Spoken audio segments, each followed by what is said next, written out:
Welcome back to The Art of Aging. I'm your host, Sherry Gibson-Walters, certified professional consultant on aging, owner of Harmony Caregiving. Today, I am sharing the mic with someone I've had the absolute pleasure of working closely with, Saskia Brumwell-Blessing. Saskia isn't just a passionate social work student. She's someone who brings real heart and insight to every conversation. We've teamed up before on community research, care planning, workshops, you name it. Now she's back with me for part 2 of this powerful 2-part conversation. Welcome, Saskia. Thank you so much for having me, Sherry. And hello, everyone. I'm so glad to be here again. If you joined us for part 1, you'll remember that we unpacked our environment, our lived environment. So the neighborhoods we grew up in, the food we have access to, and even stressful workplaces. All of these things shape our health and shape the way that we age. And, we weren't just talking about our health, but we were talking about the social determinants of health and how all of these social structures around us, the things around us, can really impact us. We looked at things like how community support and even early life income can have ripple effects that last well into our 70s, 80s, even 90s. And today we're going even deeper because if what's around us shapes how we age, what about what's within us? The trauma, the grief, the stories that we carry that haven't been processed, how do those things show up later in life? That's what we're exploring here in part 2. Yeah, that's right. So we're going to talk about trauma, and I'm just going to pause for a moment and remind you that if there's anything that comes up in this episode today that brings up emotions for you, is challenging for you, please take care of yourself. Pause if you need to. Reach out for help. We're always here to help, and just know that you're not alone in this, and we're here to support you. Today, we're going to talk about how trauma, especially from childhood, can actually reshape the brain, and it can also stay in your body and increase the risk of dementia, and it can influence how we respond to care as we age if that trauma is still within us. But we're also going to talk about something really powerful, and that's how honoring someone's story can completely transform the care that they receive. I'll be sharing the story of an older Indigenous woman that we worked with here at Harmony whose trauma surfaced in some unexpected ways, and how a caregiver's compassionate response made all the difference. Yeah, it really is quite fascinating. And it's powerful stories like that one, Saskia, that really shape the way that we provide care. This episode is about seeing the whole person because trauma doesn't disappear with age, it evolves. And so must the way that we care for people. So if you're ready to learn, reflect, and shift the way we think about aging and healing, you're in the right spot. This isn't necessarily a social determinant of health, but on the topic of how your past shapes your future. Scientists now know that trauma, especially in childhood, physically changes the brain. This can increase the chances of developing dementia later in life. And Dr. Gabor Maté, he's an expert on trauma, stress, and childhood development. He argues that societal norms like emotional suppression and the pressure to push through contribute to chronic stress and health problems.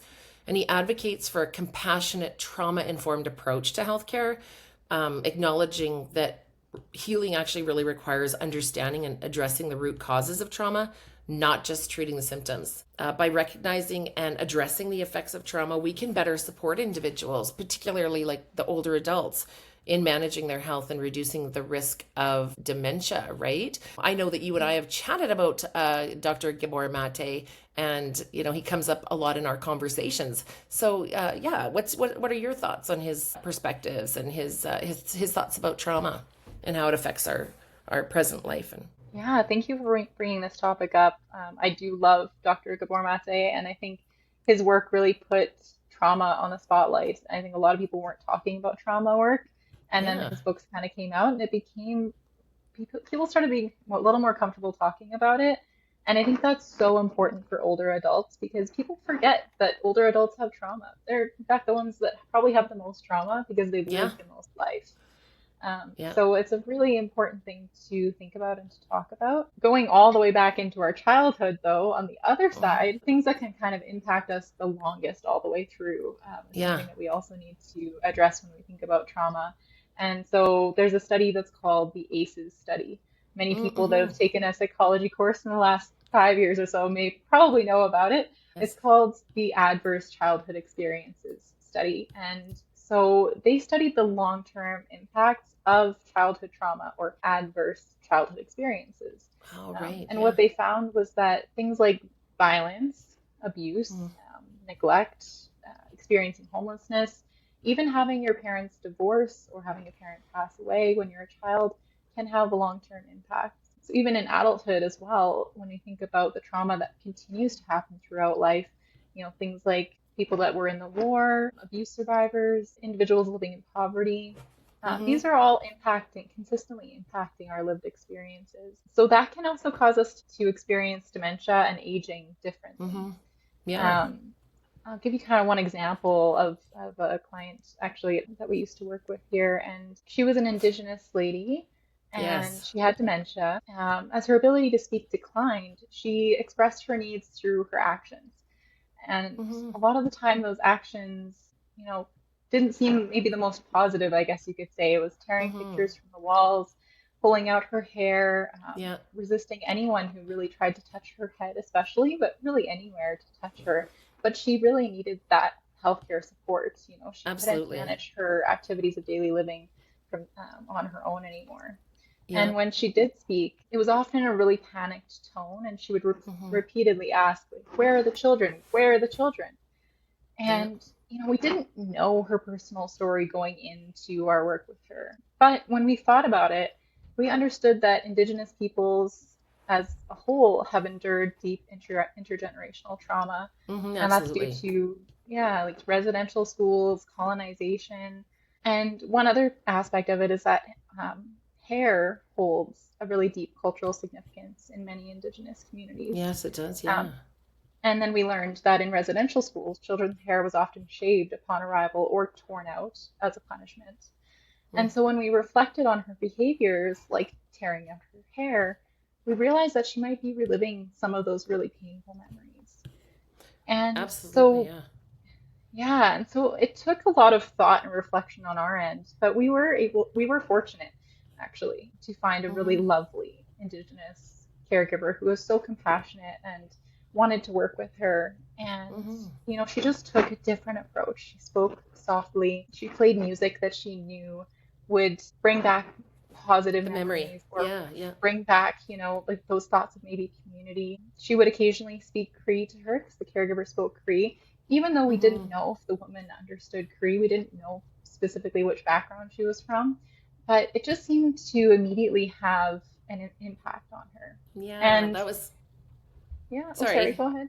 No, No, I'm yeah, just going along with the story because I know it yeah, so well because it had such a yeah. profound impact on all of us, right?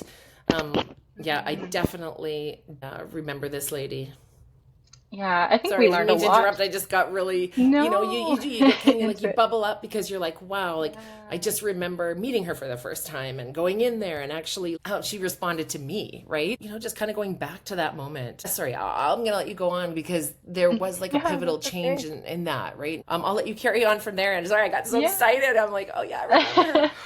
And I think that just shows how impactful this experience was for us and how impactful it is to think, like, to have these moments of Yeah, reflection and listen to people's stories because it yeah. impacts not only how we approach care for them, but like it impacts us deeply. So, with this particular lady, Mm-hmm. um, when we kind of go back to those behaviors that where she was asking, "Where are the children? Where are the children?" This particular caregiver that went in with her gently would reassure her, and she would say, "Oh, they're just out picking berries. They'll be back Yeah, soon." yeah, And that panic tone just completely shifted and relieved. You know, it just started to shift the whole way that we approached care for her. And one day, that caregiver brought in a carton of blueberries and she thought, this is the children's blueberries that they've been picking mm-hmm. all this time. Here we get to eat them together. Yeah, And yeah, from that moment on, every time they met, they would sit together and they would eat the blueberries picked by the children and look at the pictures that were once torn from the walls and now were staying there. She never tore them yeah, off anymore.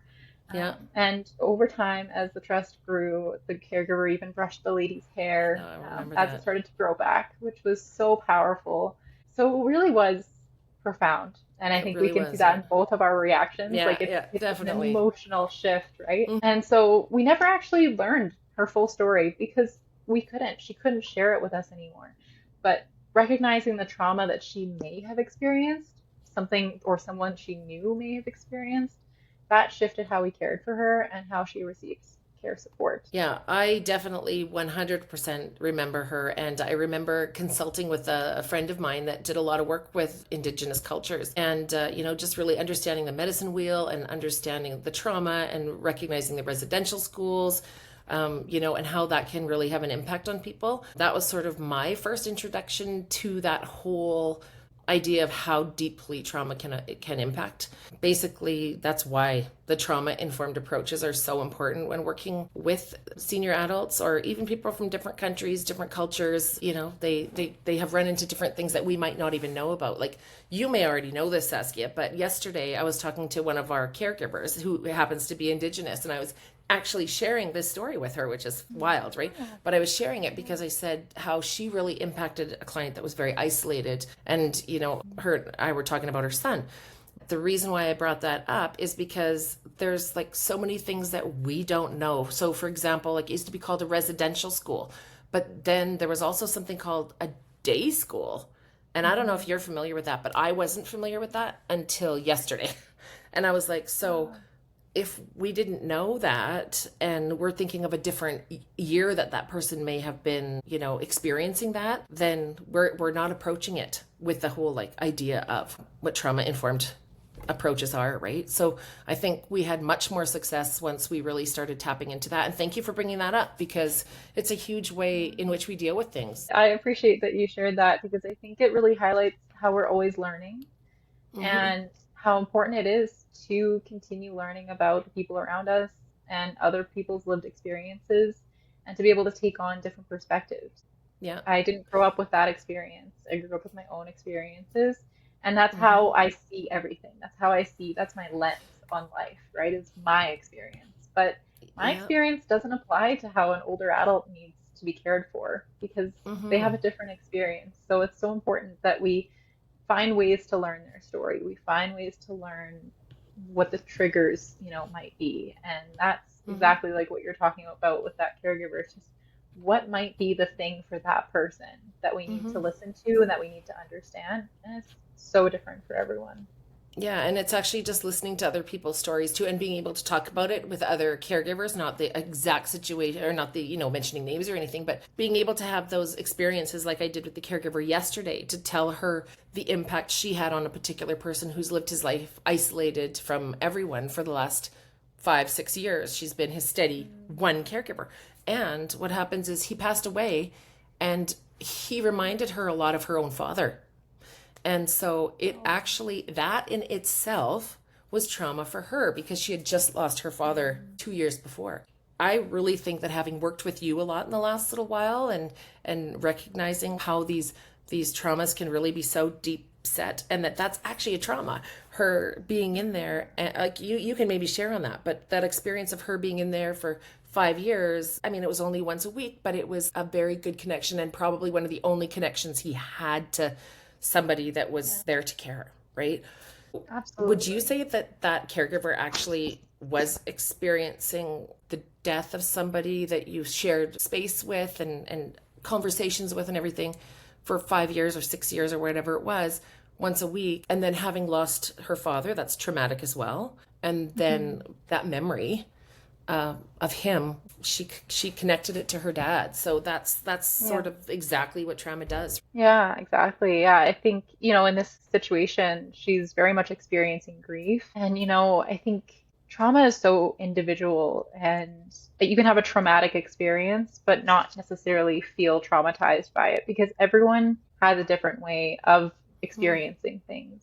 Right. And so trauma can sometimes be a difficult or almost controversial word sometimes because you might get people that'll say, oh, yeah, that's for sure trauma. That's for sure not trauma. Because we all have had different traumatic experiences. Some people are more resilient and might say, yeah, that was really hard, but it wasn't traumatic. And other people might have the same experience and say that was super traumatic for me. So I think regardless of if she's experiencing trauma in that situation, she's certainly experiencing grief. Yeah. And she's certainly having, it sounds like, feelings of memories from her dad. And Hmm. that's so important to acknowledge. The emotions from that are so important to to notice and to process. I think it's also really powerful because it sounds like there was an opportunity for some healing to happen within their relationship. Maybe it was for the Yeah. client, maybe it was for her, but to have a relationship that's reminding you maybe of him and his, I don't know if he had children, but him and his someone in his previous life, maybe to have that connection again that he was missing. And so he got to heal through that. And maybe she was really missing her dad and got to heal a little bit through that, through her dad's passing. So she had that connection. As much as we look for trauma in it, we can also look for healing. Yeah, speaking of light in that situation, as you know, we have a tradition in Harmony Caregiving, right? When we have a loss and we have a loss of a client, we'll light our infinity candles, right? And Hmm. she was in the office and it was her and I thought, you know what? We didn't get a chance to do this with you because you haven't been in the office. Let's do this together. And I think that was a very nice moment that we got to share, right? Hmm. And I think I she love actually just that. really appreciated the pause, the Hmm. pause and the reflection and the like, thank you for being there for him for 5 years because like she was probably the only consistent person in his life, right? That's So, huge. That's so good that she got to process that a little bit with you, and like you said, take that moment of pause to really recognize herself in that. yeah, I love that. And those it was candles really are good so for, beautiful. They're my I know. favorite. It's like the whole idea of life carries on or that spirit carries on, right? However anybody thinks about it. But I know she's like, we're going to get one of these things. So, and then it actually reminded me where that came from too. And it was a traumatic moment for me that actually brought that candle holder into my life, right? And Oh, so really? I kind of paused yesterday and I went, oh, yeah, it was when my grandfather died and we had a very difficult time as a family, like processing what that was like for us. Some of us wanted this and some of us wanted that, and some people actually didn't want to, he didn't want a funeral, and everybody kind of needed it, right, for that closure. So my other aunt on another side of the family, she said, you know what, take this with you to the restaurant. And that was his favorite restaurant. And it was interesting because yesterday I just said to her, I had not remembered that story, and a part of it made me sad, but then every time I look at the candle holder, it's like, yeah, that's where that little tradition in our company started. And Mm. started with my grandpa's, like, our Wow. little celebration of life for him. But now it has been lit every time we've had a loss of a client. And I think that that's a really special thing that we do to, really see people these are people, right? They're not just like a number. And I think I Yeah. love that about us. So sorry, I'm going on and on, but you're No, sparking that's these memories because you've okay. been with us so long, Saskia, right? Like you've been Yeah. with us so long, we know these stories going all the way back, right? So it's Yeah. lovely being able to share those with people. But one thing I do want to do is say that, there is hope and there is prevention. So the good news is, and I'm going to let you actually share that good news because there is hope, there is prevention, and we can do what we can do to make Yeah, things to better for support each people, person. right? Yeah. Yeah, yeah, exactly. I think, sometimes when we think about aging, we think, oh, it's too late to do anything. It's like Mm-hmm. we don't think about the trauma, we don't think about the depression, we don't think about all those mental health things because how can we change anything? But Yeah. really, we can actually change things. Of course, we can do prevention Mm-hmm. throughout our life. So right now, Mm-hmm. anyone listening that able like doesn't have cognitive decline happening in their life at the moment, you can Mm-hmm. protect your brain health with some of the things that we've mentioned. And for those that have experienced trauma and chronic stress and things like that, there's the whole post-traumatic stress disorder, but there's Right. also Yeah. the post-traumatic growth. That's a new term that's kind of been I used. love And that. Yes. yeah, and I love it because it just reminds us that we can grow from these things, we can learn from these things, and there's always room for us to, reconnect with others, to Mm-hmm. shift the way that we treat our bodies by eating well, keeping stress low, finding ways just to engage in life. And part of that is learning, like we've talked about throughout our time together, is that continuous learning as well. And that can go all the way into older age. I don't want us to think that it has to stop at a certain age. It can continue. And, I've seen those cafes of like people with dementia serving and Oh, love um, it. working jobs, that I Yeah. think is an example of I would. lifelong learning. Like they might Yeah. be relearning every single day how to make that tea or Yeah. how to make that coffee or how to serve that person. And that is so powerful because it gives you a sense of purpose. I do think that that's important. That's the story that I shared earlier, right? Is that lady that I was speaking of is very, very close to me, and that was her purpose, was taking care of her sister. That was her purpose, being the driver to all the people in her community. But now they've all died or moved on to, different facilities or long-term care, or have like passed away, right? And I do think that I actually want to go back to what you said, because post-traumatic growth and post traumatic stress disorder. And then there's that whole idea of finding the positive side in things. And I just think Hmm. this is what I love that you bring to the table, Saskia, is that you bring these terms to like what we've actually been doing, and the way that we've sort of been. But you bring the terminology to it and help us dig deeper into it. And I have to say that I very much appreciate that, because everything that you bring to the table basically helps us serve our clients better and our caregivers, right? Because even understanding that one caregiver that I spoke of, even understanding where she comes from, right, was really, really important. So we do believe that aging should be supported with dignity and understanding. And I want to say that if you or a loved one are navigating dementia or aging challenges, we're here to help you. I'm going to say that we're here to help. So give us a call, and don't be afraid to take that next step, or don't be afraid to sign up for that next course, or do something that pushes you out of your comfort zone a little bit, right? Get into the challenge zone, I always like to say. I love But that. think, yeah, it's my husband actually shared that one with me years ago, and I was like, yeah, get out of your comfort zone and step into the challenge zone. And the more Hmm. we do that, even, for the brain health, like you've mentioned, the better, because you have to learn something new in order to keep those circuits firing, right? New circuits I firing. know we're closing up here, but as soon as you said that, it popped into my head. There was something I saw recently that was talking about the space between not knowing and knowing is called the learning zone or the learning Oh, I love center. it. Yes. And, and they were saying that learning feels frustrating. I'm totally taking this from another person, by the way, that I can't That's remember the okay. name. Take Or it. Yeah. she's a psychologist out there, but Yeah. but she said yeah, learning is like you just feel frustrated because you don't know something yet and you want to know. And I feel like that's exactly like that challenge zone, right? Like you know it, you want to know it. It's so frustrating, but then when you get there, it's like the best feeling in the world. So I think, yeah, embracing that challenge zone, it's embracing the learning, the frustration. I think that's a nice way to approach it, because you think about seniors that lose their mobility, there's that grief that goes with that. But there's also like, Mm, can we reframe it? Can we reframe it to say, like, now you're just learning like something new. So, even though you might not be mm. able to do things the way you used to do it, it's like, can you take it as a challenge, like, goal type of thing? And maybe we can help them reframe it so that it feels like there's an excitement behind it, even though it's a tough thing to navigate, right? Tough Yeah, transition to navigate. So, yeah, absolutely. I think we do see a lot of people who can become frustrated, especially in the beginning stages of dementia.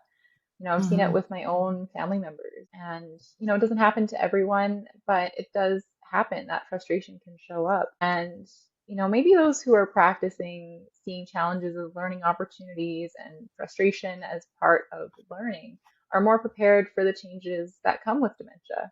hmm And so, it also is up to us as caregivers to help support people and help them reframe that frustration as learning, like you said before, so that we can help create a safe space for them, and healing can happen at all stages of life, and feeling safe, supported, and encouraged to continue learning as well, even for those living with dementia. All these things can help shift the long-term impacts of trauma and hmm shift the anger, frustration, and even challenging behaviors that can come up as we age. Yeah, you're right. And this takes us back to your past shapes your future topic. This is the topic that we spoke about in the last episode. So I think it just goes to show that our lives and our choices have meaning, and that they can have long-term impacts in good and challenging ways. So Saskia, thank you so much for your sharing your time, your insight, and your heart with us today. Your perspective as a student of social work and your passion for gerontological care, it truly shines through. And I know that our listeners are walking away with a deeper understanding of what compassionate, trauma informed care really looks like. Thank you so much, Sherry. honestly, being part of this conversation has meant so much to me. And, when we talk about aging, we often focus on the physical changes, but it's the emotional layers and the history that people carry that tell us the full story. As Dr. Gabor Maté says, trauma is not what happens to you, it's what happens inside of you as a result of what happens to you. And I've seen it, we've seen it. And when we pause and really listen, when we treat someone's past with care and respect, something starts to shift. And that's when Mhm. healing can actually begin. Whether you're a caregiver or someone aging yourself, I hope this episode helped you feel seen and maybe even a little bit more connected to your own story, too. Yeah, exactly. So, to everyone who's tuning into this conversation, if this conversation stirred something in you, that's okay. In fact, that's good. It means that you're thinking, you're reflecting, and you're opening up to the kind of awareness that changes lives, yours and the people that you care for. So, here's what I invite you to do today. Please take one story from this episode, just one, and share it. Whether it's the story of the elder whose past was honored with blueberries and kindness, or the reminder that trauma can be met with healing, not just treatment. Bring that story into a conversation with a friend, a colleague, or a fellow caregiver. Because when we talk about these things, when we name them, we start to shift the way we care, the way that we age, and the way that we show up for each other. And if you or someone you love is walking through aging, dementia, or healing from trauma, Dr. Sarah says that healing isn't just about treating symptoms, it's about rewriting the story that told your body that it wasn't safe. So please know this. You're not alone. At Harmony Caregiving, we do walk this journey with you, body, mind, and spirit. So please reach out. We are here to help. And if this episode touched you, I'd love to hear from you. Please send me a message. You can find us on Facebook, Instagram, or visit our website, www.harmonycaregiving.com. Please share this episode with someone who needs to hear it. Until next time, keep embracing the art of aging with grace, compassion, and the courage to grow. And Saskia, carpe diem. Carpe diem. Seize the day. Thank you, Saskia. Thank you, Sherry.